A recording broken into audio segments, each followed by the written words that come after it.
times longer than he's supposed to. Oh my god. Like, he was getting all the kills, doing all the actual work on neutral. Just me being dedicated to saving his life was I would never want to deal with that, man.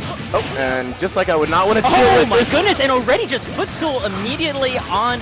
Oh, wait. These guys are one of the few static doubles partners in NorCal. C4 specifically for a long time has been one of the sort of more practiced doubles players altogether, teaming with Snorlax for a long time. Yeah. But recently he and Vermillion have sort of become an item. I mean, him and Vermillion, like, he was already sort of like student-teacher with Vermillion, right? Because Vermillion was a significant Wario player. Yeah. And even after the switch to Cloud, you know, they still kept helping each other out in that same way. So teaming up with someone who you have that level of experience with, where you have told each other your flaws in your gameplay and stuff, that's a really good familiarity, because you know what your teammate's going to do in any situation. Yeah, being able to sort of get in your own teammate's head really makes that big difference in figuring out what you want to do. And that spacing on the forward smash, just the tip on the Tipper Master. Wow. That was honestly a pretty interesting right there from Vermillion. And right now we see we haven't seen too much of it, maybe a little bit, but the conversions out of the blue team are actually really interesting when they start going off. We saw like on the very first hit was a cross slash into a footstool out of Vermillion. Into another cross slash. Yeah, and they have setups like that all day. I believe C4 even tweeted like that Foundry doubles night they didn't miss a single limit conversion, which was untrue because they missed one on me, but. Oh.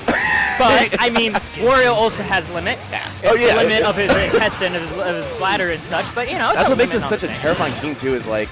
They both have conversions that kill you at 30%. Like, and one of them is, like, super heavy, so he can also stock tank, and he builds his limit automatically, you know. It seems like this team, like, Wario Cloud does a really good job of... and there we see it again, the footstool in a second cross slash. Oh, and he tries to carry on a dare right afterwards. It's still good stuff. Goodness, it seems like they can control the air really well, just because of Wario's ridiculous air mobility and Cloud's absurd range and airspeed.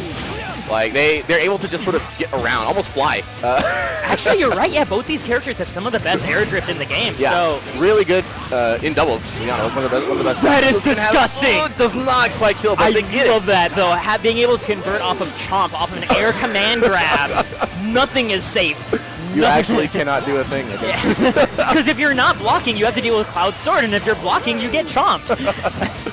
Yeah, these guys really... One thing I will say is it seems like the blue team has a little bit more practice in their conversions than their actual... doubles. Yeah, like their actual double spread. They're both really good individual players and generally defensive, so I think that it kind of works out. They're not really in each other's way to begin with, but... It seems like they're not fully taking advantage of the way that they could be controlling space with this team. They're just kind of getting away with being better players, and the value of their punishes is just so much higher than the other teams. I mean, one thing I've noticed too is GShark and Telmo haven't been so great at disrupting their follow-up game either. Yeah. They've honestly been kind of passive while their teammates are. I think the conversions though have been happening fairly fast, and there's not a whole lot you can do to stop an ongoing cross slash. That is true. Yeah, that is true. Because I was more contrasting like mentally between like the way Mudomo and Jet were playing, where they weren't going for any extended conversions. They still did a little bit off each other, but they were like, no, we're just gonna keep winning neutral over and over again. Whereas in this stage, we're seeing the opposite, where they're not as much neutral focused, they're punish focused. Definitely, a pretty different approach to going for the game. And I mean, that's honestly what's interesting about this game. Yeah. On the whole, like there's so many different ways that people can choose to play, basically, can choose to approach the game. Oh, I see. Now GShark's gonna be the Marth. Okay. Yeah. It's like, no. Let me. You can go Falcon. Let me show you how it's done. No, I know Telmo does play Falcon, yeah. I've been playing too much Overwatch. That's how I feel when, like, you completely body the enemy team and still lose, and then the guy switches to your character in the next round. Oh my god. He's like, let me show you how to get it done. You know, it's the freaking For Glory thing, where, like, it's both when you win or when you lose, they switch to your team. It says very different things. I didn't know that was a thing till I played Mario, and after you win 3 times, everyone's like, let me show you my doc. Yeah, like... Dude, I'm a Game & Watch, and people try doing that stuff to me on For Glory. Which is like, bro, you don't even know how this character works. You kept running into up smash down tilt. Like, what are you thinking you're gonna do as Game & Watch? Oh, okay. Main Jigglypuff. I think that is absolutely poor true. Falcons like Telmo here probably have it the worst, honestly. I feel like they can't get any friendlies in without at least 50% of them becoming, hey, what's Falcon Ditto, bro? Hey, man, I got a Falcon. Here, give me a shot. I got a Falcon. No one respects your character. Everyone thinks they has one. Oh, wow. Actually, Green Team able to get some good stage control right now. Yeah, GShark Smart has actually been doing a fairly decent job of spacing around the cloud, and Vermillion does not care. He does not care. That is the great thing. Vermillion's stock was more than bloody, right? He's like, hold on a minute, you use your second jump right here.